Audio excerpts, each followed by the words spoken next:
Assalamualaikum warahmatullahi wabarakatuh.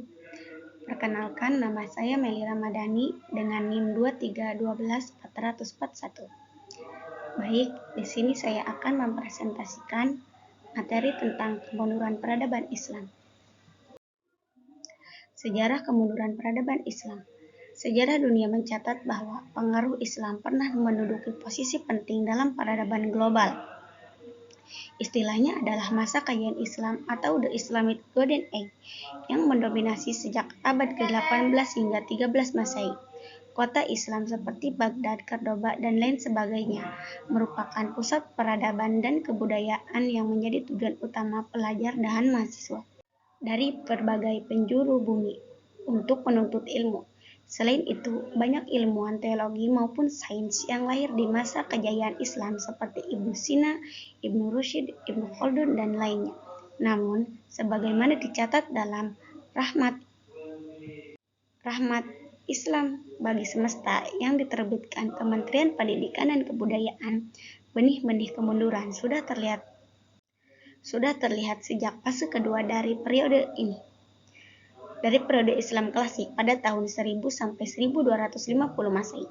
Kemunduran drastis ini kemudian dimulai sejak periode pertengahan bagian pertama pada tahun 1250 sampai 1500 Masehi, yang dikenal sebagai masa kemunduran. Yang selanjutnya ada penyebab kemunduran peradaban Islam. Yang pertama, runtuhnya kerajaan-kerajaan Islam besar di Jazirah Arab. Yang kedua, perebutan kekuasaan di pusat pemerintahan yang terjadi antara penerus Daulah Abbasiyah tidak terbendung. Fanatisme kebangsaan ini rupanya menjadi salah satu pemicu perpecahan di dalam pemerintahan. Yang keempat, kemunduran ekonomi sehingga memicu krisis ekonomi dalam pemerintahan. Yang kelima, pengusahaan hidup mewah mencolok dan berpoya-poya kemudian diikuti oleh para hartawan dan anak-anak pejabat. Dan yang terakhir, munculnya daulah-daulah kecil yang memerdekakan diri. Selanjutnya ada faktor penyebab kemunduran peradaban Islam. Ada dua faktor penyebab kemunduran peradaban Islam. Yang pertama ada faktor internal dari dalam, dan yang kedua ada faktor eksternal dari luar.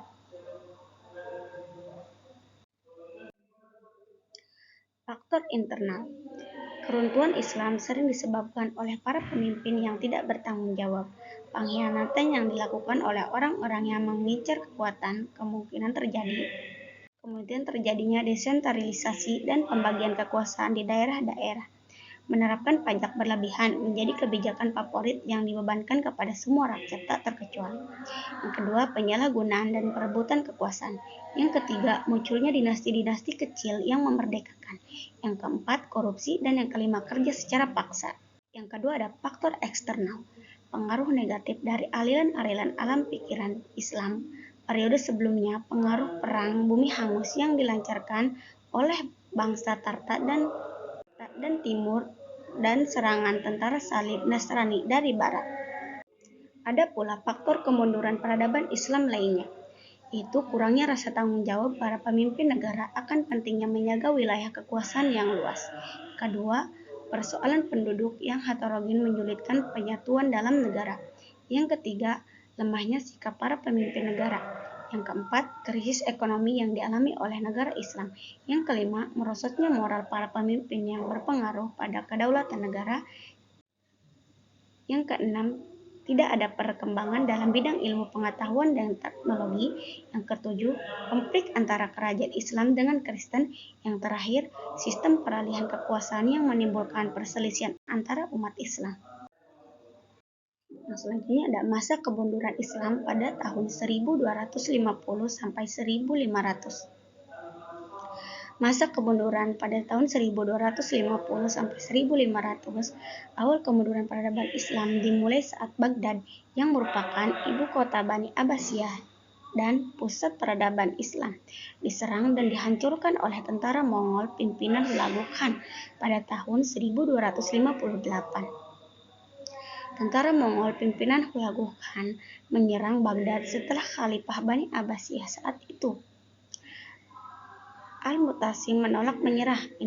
Invasi yang dilakukan Hulagu Khan berlangsung brutal dan terjadi pembantaian lebih dari 1 juta penduduk Baghdad. Tindakan brutal ini menghancurkan peradaban Islam baik secara fisik, psikis, sosial, politik, dan kultural. Jatuhnya Baghdad ke tangan bangsa Mongol bukan saja mengakhiri kekhalifahan Abbasiyah, tetapi juga menjadi awal kemunduran peradaban Islam, karena pusat keilmuan Islam telah hancur setelah menguasai Baghdad dan Persia. Tentara Mongol kemudian bergerak ke Mesir untuk menaklukkan dinasti Mamluk atau Mamalik yang satu itu berkuasa. Namun, usaha tentara Mongol gagal dalam pertempuran di Ain Jalut yang terjadi pada 15 Ramadan atau 13 September pada tahun 1260. Setelah itu, hingga 85 tahun kemudian, dunia Arab dikuasai oleh bangsa Mongol di bawah pemerintahan dinasti Ikhan yang kehadirannya semakin membawa kehancuran dan kemunduran dunia Islam.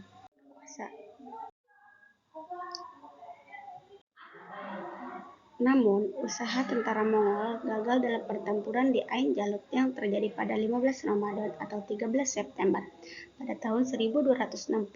Setelah itu, hingga 85 tahun kemudian, dunia Arab dikuasai oleh bangsa Mongol di bawah pemerintahan dinasti Ikhan yang kehadirannya semakin membawa kehancuran dan kemunduran dunia Islam. Dinasti Ikhan. Di masa suram peradaban Islam, ada penguasaan dinasti Hulagu Khan atau dinasti Ikhan yang memperhatikan ilmu pengetahuan, yaitu Mahmud Gajan pada tahun 1295 sampai tahun 1305. Mahmud Gajan adalah Raja Ihan pertama beragama Islam, sehingga mau membangun kembali peradaban Islam dengan mendirikan beberapa perguruan tinggi untuk mazhab Syafi'i dan Hanafi. Menjelang akhir abad ke-14, dinasti Ikhan berada di bawah kekuasaan Timur Leng yang lebih kejam dari pendahulunya dan selalu melakukan penaklukan dengan pembantaian serta menghancurkan fasilitas-fasilitas Islam.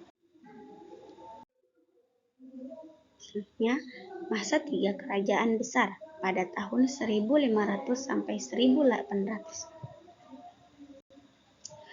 Setelah masa kemunduran umat Islam di wilayah lain masih berusaha bangkit, dibuktikan dengan keberadaan tiga dinasti besar. Tiga dinasti besar yang dimaksud yaitu Turki Utsmani di Turki pada tahun 1288 sampai tahun 1924. Yang kedua, dinasti Safawiyah di Persia pada tahun 1501 sampai 1736. Dan yang terakhir, dinasti Mughal dari India pada tahun 1526 sampai 1857. Periode ini kerap disebut masa tiga kerajaan besar, yang berdiri sebagai simbol kebangkitan peradaban Islam. Setelah runtuhnya Baghdad, Turki Utsmani bersama dengan Safawiyah dan Mughal menjadi pilar kebangkitan peradaban Islam. Meski demikian, eksistensi ketiganya tidak berlangsung lama, di mana Safawiyah dan Mughal terlebih dahulu runtuh pada abad ke-18. Tiga kerajaan besar tersebut runtuh akibat persoalan internal pemerintahan yang disebabkan merosotnya moral para pemimpinnya. Pada awalnya, kerajaan Turki Utsmani hanya memiliki wilayah yang sangat kecil. Namun, dengan adanya dukungan militer, kerajaan yang besar dapat bertahan dengan turunnya waktu yang lama. Pada masa Sulaiman bin Salim adalah puncak kejayaan Turki Utsmani.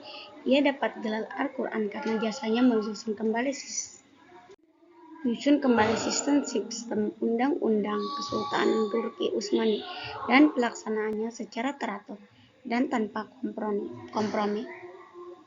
Menurut keadaan masyarakat Islam, kemajuan dan perkembangan ekspansi kerajaan Turki Utsmani yang demikian luas dan berlangsung secara cepat itu diikuti pula oleh kemajuan-kemajuan lain dalam bidang-bidang yang kehidupan yang lain. Yang terpenting di antaranya ialah kemiliteran dan pemerintahan. Para pemimpin kerajaan Turki Utsmani pada masa-masa pertama adalah orang-orang yang kuat, sehingga kerajaan dapat melakukan ekspansi dan cepat dan luas. Untuk pertama kalinya, kekuatan militer kerajaan ini mulai diorganisasi dengan baik dan teratur. Ketika terjadi kontak senjata dan Eropa, ketika itu pasukan tempur yang besar sudah terorganisasi. Perorganisasian yang baik, taktik dan strategi tempat tempur militer Turki Utsmani berjalan tanpa halangan. Keberhasilan ekspansi tersebut juga dibarengi pula dengan terciptanya jaringan pemerintahan yang teratur dalam mengelola wilayah yang luas.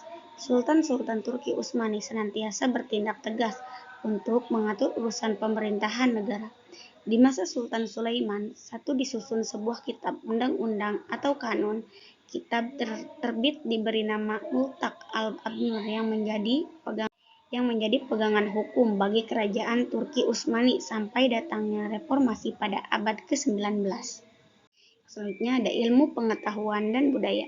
Kebudayaan Turki Utsmani juga merupakan perpaduan bermacam-macam kebudayaan, di antaranya kebudayaan Persia, Bizantium, dan Arab. Dari kebudayaan Persia, mereka banyak mengambil tentang ajaran etika dan tata krama dalam istana raja-raja. Organisasi pemerintahan dan kemiliteran banyak mereka serap dari Bizantium, sedangkan ajaran-ajaran tentang prinsip-prinsip ekonomi, sosial, dan kemasyarakatan, keilmuan, dan huruf mereka serap dari Arab. Sebagai bangsa yang berdarah militer, Turki Utsmani lebih banyak memfokuskan kegiatan mereka dalam bidang kemiliteran, sementara dalam bidang ilmu pengetahuan mereka tidak begitu menonjol. Karena itulah di dalam khazanah intelektual Islam tidak ditemukan ilmuwan terkemuka dari Turki. Namun demikian, mereka banyak berpikir dalam pengembangan seni arsitektur Islam berupa bangunan-bangunan masjid yang indah. Faktor-faktor penyebab mundurnya kerajaan Utsmani. Ada banyak faktor yang menyebabkan kemunduran kerajaan Utsmani. Di antaranya adalah wilayah kekuasaan yang sangat luas. Selanjutnya ada heterogenis penduduk sebagai kerajaan besar. Yang ketiga, kelemahan para penguasa. Yang keempat, budaya pungil. Yang kelima, pemberontak tentara Janisari. Yang keenam, merosotnya ekonomi. Yang terakhir, terjadinya stagnasi dalam lapangan ilmu dan teknologi. Jadi kesimpulannya, 3 kerajaan Islam di masa kejayaan yang dimulai dari kerajaan Utsmani di Turki, kerajaan Mughal di India, dan kerajaan Safavid di Persia. 3 kerajaan tersebut lebih memusatkan perhatian mereka pada budaya demokratis Islam dan membangun kerajaan absolut. Hampir setiap segi kehidupan umum dijalankan dengan ketelitian terstruktur dan birokratis. Dan berbagai kerajaan mengembangkan sebuah administrasi yang ruwet. Ketika kerajaan besar ini seperti membangkitkan kembali kejayaan Islam setelah runtuhnya Bani Abbasiyah. Namun, kemajuan yang dicapai pada masa 3 kerajaan besar ini berada dengan kemajuan yang dicapai pada masa klasik Islami. Kemajuan pada masa klasik jauh lebih kompleks di bidang intelektual. Kemajuan di zaman klasik dalam bidang ilmu keagamaan. Umat Islam sudah mulai bertaklid kepada imam-imam besar yang lahir pada masa klasik Islam. Kalaupun ada mujtahid, maka ijtihad yang dilakukan adalah ijtihad al-madhhab, yaitu ijtihad yang masih berada dalam batas-batas madhhab tertentu. Tidak lagi jihad mutlak, hasil pemikiran bebas yang mandiri. Filsafat dianggap bid'ah. Kalau pada masa klasik, umat Islam maju dalam bidang politik, peradaban, dan kebudayaan, seperti dalam bidang ilmu pengetahuan dan pemikiran filsafat. Pada masa 3 kerajaan besar, kemajuan dalam bidang filsafat kecuali sedikit perkembangan di kerajaan Safavid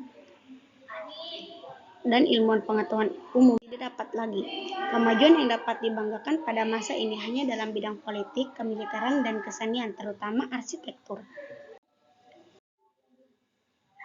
Pada abad pertengahan, Islam bukan hanya mundur dalam segi kekuatan militer dan wilayah, tetapi juga dalam hal ilmu pengetahuan. Salah satu efek kemunduran Islam adalah stagnasi ilmu pengetahuan dan teknologi. Karena itu, pada fase kemunduran tidak ada sosok cendekiawan dan ilmuwan Muslim yang berhasil tampil mengagumkan sebagai para pelopor kejayaan Islam di era klasik.